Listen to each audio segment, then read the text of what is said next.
I've often reflected on what I want to be in the future. I knew that I wanted to become a designer, but how do I get there? My journey didn't start out with a clear vision, but with lots of questions.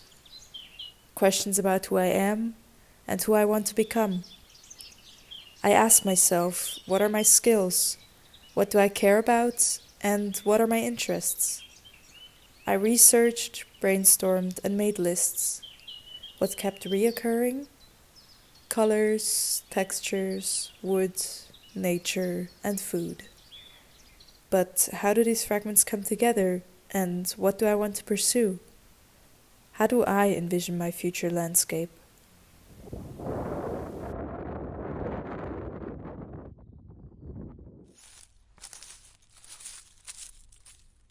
One day, I walked past the communal gardens in my neighborhood. I began to wonder, what if I also had my own garden? What if it wasn't just for leisure, but one out of necessity? What if I could meet my own needs with what I planted and harvested?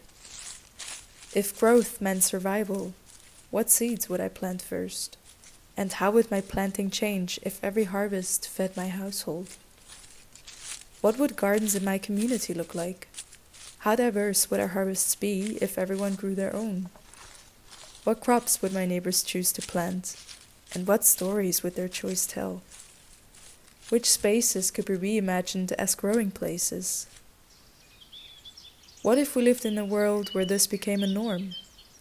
How can self-sufficiency be implemented in an urban setting?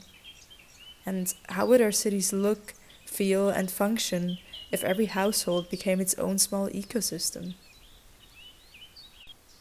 For me, a sense of direction began to emerge. Not a final answer, but a growing intention. To design with care, and to design things that nurture both people and the planet. Things that grow roots. I planted without knowing what would sprout, but I gave it time, and somewhere underground a direction began to grow.